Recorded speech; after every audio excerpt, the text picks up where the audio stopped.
चांदन प्रखंड क्षेत्र के जगन्नाथ मोदी शिशु विद्या मंदिर सुइया में सप्त शक्ति संगम का कार्यक्रम बड़े धूमधाम से किया गया। इस कार्यक्रम का शुरुआत विद्या मंदिर के बहनें द्वारा सामूहिक रूप से दीप प्रज्वलित कर किया। मंच का संचालन कर रहे श्वेता कुमारी ने कहा कि हमारा मकसद है कि हर महिलाएं अपना अधिकार और कर्तव्य को समझें और समाज में सकारात्मक बदलाव लाएं। वहीं अतिथियों का परिचय देते हुए नीलम कुमारी ने कहा कि अब समय आ गया है कि महिलाएं सिर्फ घर तक सीमित न रहें बल्कि आगे बढ़कर समाज की अगुवाई भी करें। इस कार्यक्रम में बड़ी संख्या में महिलाएं व बच्चे शामिल हुई, जिसके बीच प्रश्नोत्तरी कार्यक्रम में पूजा कुमारी ने कई सवाल किए। प्रश्नों का सही उत्तर देने वाली महिलाओं को सम्मानित किया। मौके पर अध्यक्षीय उद्बोधन कर रही रीना कुमारी ने कहा कि अब हम बोलेंगी और समाज सुनेगा। सप्त शक्ति संगम की इस पहल से न केवल महिलाओं में आत्मविश्वास जगा है बल्कि स्थानीय लोगों के बीच नई ऊर्जा और प्रेरणा का संचार भी किया है। उक्त मंच से हाल ही में हुए ऑपरेशन सिंदूर में सूफिया कुरैशी, सुनीता विलियम, सानिया मिर्जा जैसी महिलाओं ने देश और विदेश में महिला शक्ति का एक नया कीर्तिमान स्थापित किया है। पर्यावरण संरक्षण के लिए 3 मुख्य उपाय कौन से हैं? पर्यावरण संरक्षण के लिए 3 प्रमुख वृक्षरोपण, जल संरक्षण, पॉल्यूशन मुक्त समाज, पॉलीथीन मुक्त समाज। भारतीय पद्धति के आधार पर जन्मदिन मनाने का क्या क्या तरीके हो सकते हैं? बोलिए।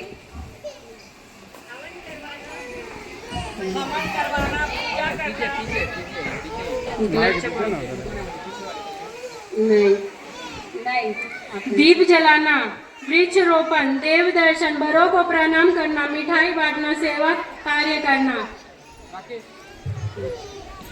नेक्स्ट क्वेश्चन, स्वस्थ रहने तथा खून बनाने के लिए कौन से सब्जी एवं फल खाना अच्छा लगता है? पहले दीदी बोली है हरा सब्जी। हाँ, बात सही है। हरी सब्जियाँ, पालक, मेथी, है ना। चलिए, सही जवाब। विद्यालय में सर और मैडम नहीं होता है, अपने विद्यालय में आचार्य जी और दीदी जी होता है। तो उस समय वो बड़ा उत्साह होता था मन में कि सबसे आगे हम ही प्रश्न का जवाब दें और हमारे आचार्य जी हमको इनाम दें। आज वही बचपना याद लाने के लिए इस मातृशक्ति के तहत यह प्रश्न उत्तर का कार्यक्रम रखा गया था। लेकिन मैंने देखा कि यहाँ 2-3 महिलाएं ही हैं, जबकि हमको लग रहा है यहाँ 11th 12th और BA की भी बहना बैठी हुई है, लेकिन उन्होंने जवाब नहीं दिया। जवाब कौन दिया? जो माएँ हैं।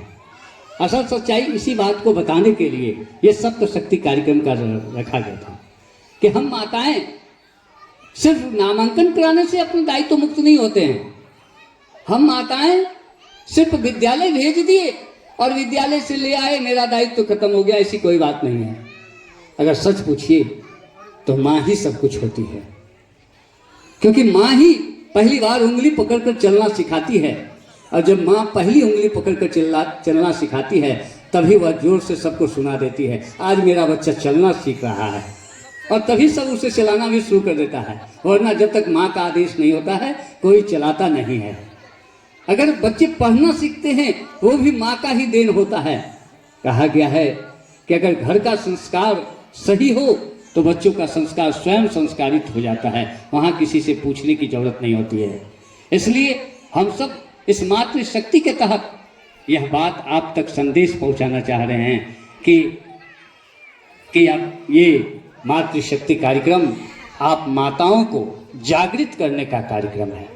आज माताएं जागृत हो जाएगी तो स्वाभाविक है हमारे बीच जो शिक्षा की सही पद्धति है, जो शिक्षा का सही अर्थ होता है, मूल्यांकन का अर्थ होता है, वह मिल जाएगा। और जहां माँ ही पीछे हो जाती है, आज मैं जब से यहाँ आया हूँ कई माँओं से मेरी मुलाकात हुई है, एक ही शब्द कह देते हैं, मास्टर साहब हम तो पढ़ लेने चाहिए। ये कभी नहीं बोलना चाहिए माँ को। माँ ऐसी विद्वान कोई नहीं होती है। आज कोई आईपीएस है, कोई डॉक्टर है, कोई इंजीनियर है, तो वह देन टू माँ का है। माँ के सिवा और कोई नहीं उसे आगे बढ़ा सकता है। क्या इस पर आप लोग सहमत है कि नहीं? इस अगर सहमत है एक बार जोरदार से तालियां बजाइए। माँ ही सबसे बड़ी होती है और प्रथम शब्द माँ ही निकलता है। आज बेटा बम्बई में हो, अमेरिका में हो, जापान में और चीन में हो, थोड़ा सा ठोकर जैसे लगता है, पहला शब्द निकलता है माँ। कितनी बड़ी बातें हैं माँ की। और हम सब उस उपाधि को पाकर भी बच्चों के सामने छोटा बन जाते हैं, हमें नहीं आता है।